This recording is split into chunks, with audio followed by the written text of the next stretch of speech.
నమస్తే రమగారు. నమస్తే జయ. రమగారు, మనము పూజ చేసేటప్పుడు కొన్ని నియమ నిబంధనలు పాటిస్తాం. ఖచ్చితంగా శుచి శుభ్రతని ఫాలో అవుతాం కదా.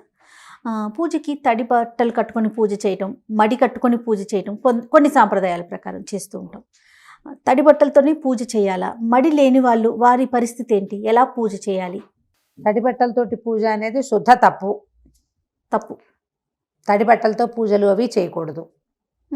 ఆహా, ఈ తడిబట్ట సంప్రదాయం ఎక్కడి నుంచి వచ్చింది? సినిమాల్లో చూసి అనుకుంటారు జయ.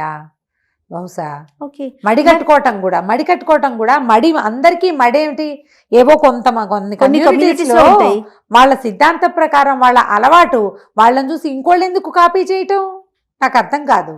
అది సరే, కొన్ని కమ్యూనిటీస్లో అయితే మాత్రం మడి కట్టుకొని చేయటం అనేది తడి బట్టలతోనే. తడిబట్ట కాదు, అబ్బే అసలు తడిబట్టతోటి పూజ అది చేయకూడదు.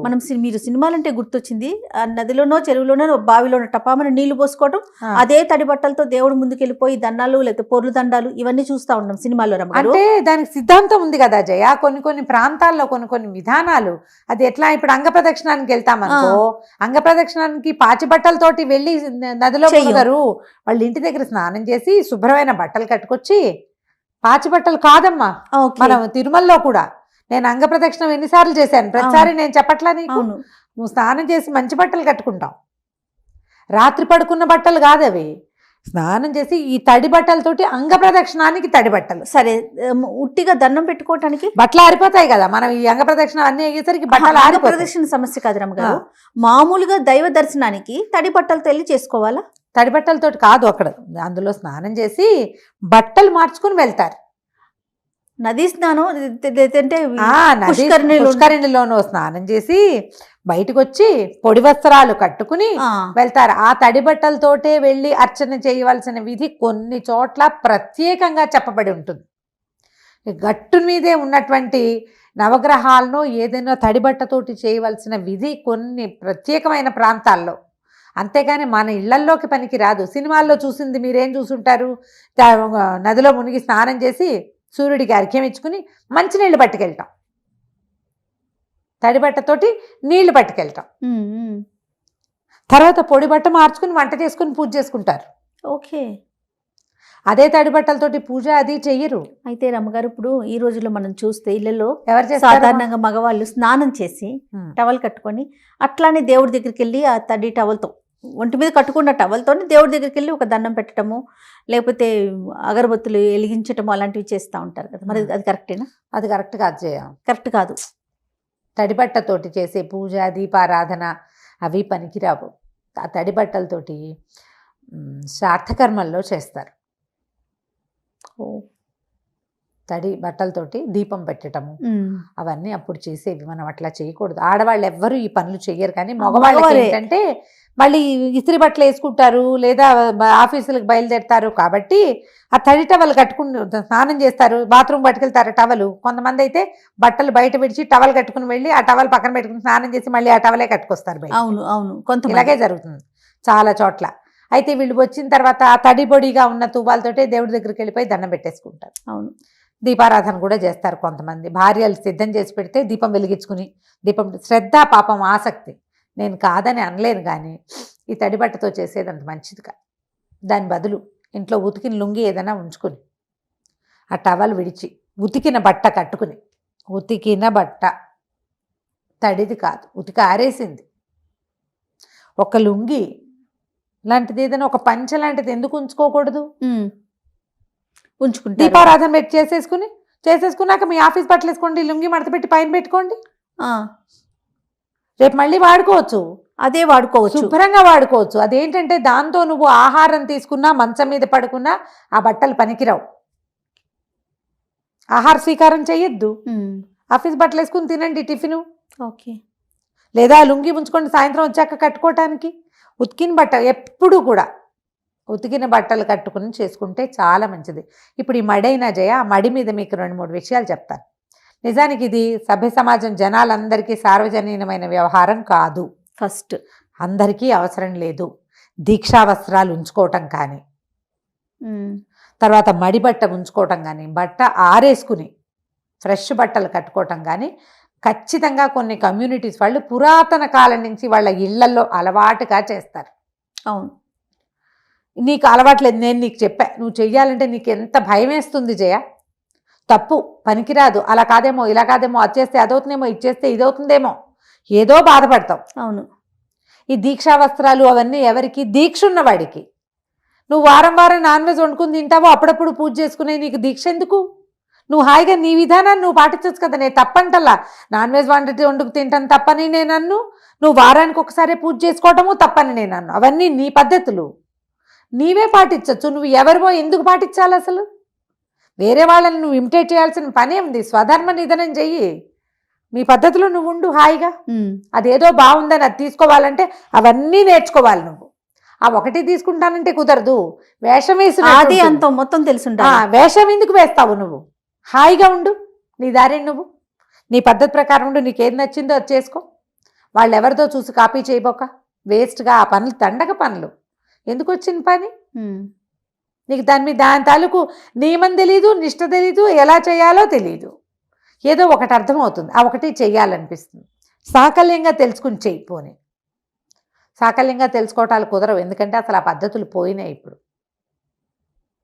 పద్ధతులే పోయినాయి. దాన్ని ఎట్లా చేసుకోవాలి? పొద్దున్న ఈ స్నానానికి వెళ్ళగానే వెళ్ళేటప్పుడే చీర పిండి ఆరేసుకునేవాళ్ళు. అప్పటికప్పుడు ఉతికి ఆరేసుకుని వెళ్ళి స్నానం చేసి వచ్చి తడిబట్టతోటి చేయగలిగే పనులు కొన్ని ఉంటాయి. ఈ పొయ్యలు, కోటాలు అలాంటివి చేసేవాళ్ళు. కొన్ని పనులు మిగిలిన సవరించుకోవటాలు చేసేసరికల్లా ఆ చీర 90% ఆరిపోయింది. ఒంటి పొరన ఆరేసేవాళ్ళు. ఈ చీరలు కట్టుకోవటం, లేదా మగవాళ్ళ ధవతలు కట్టుకోవటానికి కానీ లోపల ఇన్నర్ వేర్ అవసరం లేదు. చీర మూడేసి గోచిపోసి కట్టుకుంటారు. లేదా ఒంటికట్టు మనలాగా కుర్చీళ్ళు పెట్టుకుని మామూలుగా కట్టుకున్నా కూడా పెట్టికోట్ లేకుండా నడువుకు ఒక పక్కన మూడేసుకుని కుర్చీ పెట్టుకుని కట్టుకుంటారు. కట్టుకునేవాళ్ళు ఇదివరకు. పెట్టికోట్ల అవసరాలు మగవాళ్ళకి లేవు, ఆడవాళ్ళకి లేవు. మగవాళ్ళకి గోచీలు ఉండేవి, ఆడవాళ్ళు చీరే గోచిగా పెట్టుకునేవాళ్ళు. అది కట్టుకుని బ్లౌజ్ కూడా ఆరేసుకునేవాళ్ళు, రవికలు ఆరేసుకునేవాళ్ళు. మనకు మళ్ళీ క్రాస్ బెల్ట్లా ఏమైనా జయ సింగిల్ కుట్టు మీద ఉండేవి. మా మదర్ కూడా అవే వేసుకునేవారు. రవిక ముడేసుకునేది. దాన్ని జాడిచ్చి ఆరేస్తే అది ఎండగా ఆరిపోతుంది. 90% పూర్తిగా ప్యూర్ కాటన్ వాడేవారు. ప్యూర్ కాటన్ బట్ట కట్టుకుంటే అప్పుడు నువ్వు దేవతార్చనకి దేవుడికి సరిపడా అవి ఇవి తయారు చేసుకోవడం, సిద్ధం చేసుకోవడానికి సరిపోయేది. అప్పటికప్పుడు ఉతికి ఆరేసిన బట్ట చాలా శ్రేష్టం, మంచిది. లేదా పట్టుబట్ట. మా అమ్మ ఏం చేసేవారంటే, మా ఇంట్లో చేసేది చెప్తా. ఇప్పుడు మా ఇల్లు ఎందుకు చెప్పాల్సి వచ్చిందంటే, మా సిస్టమ్ ఇది కాబట్టి, నాకు తెలుసు కాబట్టి. అదేలే. మాకు పడవటి ఇంట్లో పైన ఇట్లా కర్రలు కట్టి ఉండేవి. 2 ఇవి ఉండేవి, 2 కర్రలు, వాసాలు. పెద్ద వాసం పొడుగాటిది. చీర పిండి ఆరేసుకుని మా అమ్మ మడితో ఉండగానే చీరని ఇట్లా పైకి ఎగరేసి ఆరేసేవాళ్ళు జయ. చీర ఆరేయటం వచ్చా అనేది ఒక పెద్ద ప్రక్రియ. దాన్ని ఆ పైనేసి ఒక కర్రతోటి ఇట్లా కొసపట్టుకుని లాగేవారు. ఈ చీర ఆరేసుకునే కర్ర కూడా ఒకటి ఉండేది మా ఇంట్లో, పడవటింటి తలుపు పక్కన. ఆ కర్రే వాడేవారు. ఆ కర్రే, వేరే ఏ కర్రలు కుదరవు. వేరే బయట ఎక్కడ ఆరేసినా రేపటికి పనికిరాదు. అది ఎవ్వరూ ముట్టుకోకుండా పైన ఉండేది. మర్నాడు పొద్దున తడిబట్ట విప్పి ఇది కట్టేసుకునేది మా అమ్మ వెంటనే. ఇవాళకి చీర రేపటికి చీర ఇవాళ ఆరేసుకునేవాళ్ళు. ఇళ్లలోనే ఆ రకమైన ఏర్పాట్లు ఉండేవి. పైన ఉండేది తీగ కాదు, వాసమే ఉండేది కర్ర. బట్టలు ఆరేసుకునే కర్ర, దాని పేరే. దండెం, కర్ర 2. అది దండెం, ఇది కర్ర. ఇప్పుడు ఇలాంటి సిస్టమ్ పురాతన కాలంలో. ఇప్పుడు మా ఇంట్లోనూ లేదు. పట్టు చీర మడే మా విజయకాయ ఆరేసుకుంటుంది. ఒక్కొక్కళ్ళు ఉంచుకున్నారు. ఇంకా ఎవరి పద్ధతులు వాళ్ళవి కదా. ఇప్పుడు ఈ పందా మనం చేయలేకపోతాం. పట్టు చీర అట్ట పెట్టుకోవటం, ఒకటి ఉతికి ఆరేసి పక్కకు పెట్టుకుని అది కట్టుకోవటం, ఆ సమయానికి వాడుకోవటం, తర్వాత లేదు. ఇంకా అందులో పెట్టికోట్స్ వేసుకోవటాలు అవి మడికి పనికిరావు. ఇప్పుడు ఆ మడి ఈ మడి కలపలేం కదా అస్సలు. ఎందుకు వచ్చింది? ఎవరికి ఉందో వాళ్ళు చేస్తారు. మీరు శుభ్రంగా ఉతికిన బట్టలు కట్టుకోండి. వాడేసినవి, విప్పినవి, తర్వాత ఏమో ఒకసారి కట్టి విడిచినవి కాకుండా ఫ్రెష్గా ఉతికి ఆరేసిన బట్టలు చక్కగా దండమించి తీసుకుని కట్టుకుని, శుభ్రమైన బట్టలు కట్టుకుని, ఒంటి నిండా బట్టలు ఉండాలి పూజ చేసుకునేటప్పుడు. అరకొర వస్త్రాలతోటి పూజ చేసుకోవద్దు, దీపారాధన చేయపోకండి. పద్ధతులు మంచివి కాదు. ఇప్పుడు దానివల్ల దేవుడు వచ్చి చూస్తాడు, అలాంటి ప్రశ్నలు వేయకూడదు. వాళ్ళకి తెలుస్తుందని. మరి తెలియనప్పుడు నువ్వు అసలు దీపం పెట్టడం ఎందుకు? కరెక్ట్ చెప్పావు. వాళ్ళకి ఏం తెలియపోతే నువ్వు దీపం పెట్టడం ఎందుకు, నైవేద్యం ఎందుకు? అవును, చూడ్డు దేవుడు, నువ్వు చూస్తావు కదా, నీకు తెలుసు కదా చేయకూడదు చెయ్యొచ్చు అని. నువ్వు ఏది చేయకూడదు తప్పు అని నువ్వు వింటావో అది చెయ్యొద్దు అసలు. నీలో ఒక ఆత్మారాముడు ఒకడు ఉన్నాడు కదా, వాడికి తెలుసు కదా సమస్తం. నువ్వెవరిని మోసం చేస్తావు, నువ్వు చేసుకోలేకపోతావు కదా. అందుకని అనవసరమైన ఆలోచనలు చేయబోకండి. తడి బట్టలతోటి పూజా విధానాలు వద్దు, పనికిరావు. మడిబట్ట ఉంచుకునే అలవాటు ఉన్న వాళ్ళు వాళ్ళ పద్ధతి ప్రకారం వాళ్ళు చేసుకుంటారు.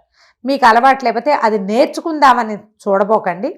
శుభ్రంగా ఉతికిన ఎవరి బట్టలు, పద్ధతిని వాళ్ళు ఫాలో మీ పద్ధతిని మీరు పాటించండి. ఉతికిన బట్టలు అంటే ఐరన్ చేసినవి కానీ రోలింగ్ నుంచి వచ్చినవి కానీ పనికిరావు. ఉతికిన బట్టలు అంతే. శుభ్రంగా ఉతికిన కాటన్ చీరలు అట్టు పెట్టుకోవచ్చు కదా. ఉమ్. ఓ చీర బ్లౌజ్ పెట్టుకోవటం అటు పెట్టుకోవటము అయినా ఉంటాయి. ఉతికి రోజువారీ ఉతుక్కోమజయ్య అవునండి, బట్టలు అవునండి, అవును, ఉంటాయి. ఉతుకుంటాం కదా. కాస్త శ్రద్ధ వహిస్తే సరిపోతుంది. ఇప్పుడు ఫలానాది కట్టుకోవచ్చా కట్టుకోకూడదా అంటే ఎట్లా చెప్తాం? మీ ఇళ్లల్లో మీ పద్ధతులు ఉతికి శుభ్రత అనేది పాటించండి. బట్టల విధానం, ఒంటి నిండా బట్టలు ఉండాలనే విధానం ఒకటి చెప్పుకుంటున్నాం కదా. అవును. మిగిలిన విధానాలు మీవే. ఇప్పుడు నాతో అవుననిపించుకోవాలి, ఇంకోటితో కాదనిపించుకోవాలి, ఆలోచించద్దు. మనం సరైన పని చేస్తున్నామా లేదా అనేది మీకు మీరు సమాధానం చెప్పుకుని కావాల్సినట్టు చేసుకోండి అంతే. రైట్. నమస్తే రమ్మగారు. నమస్తే.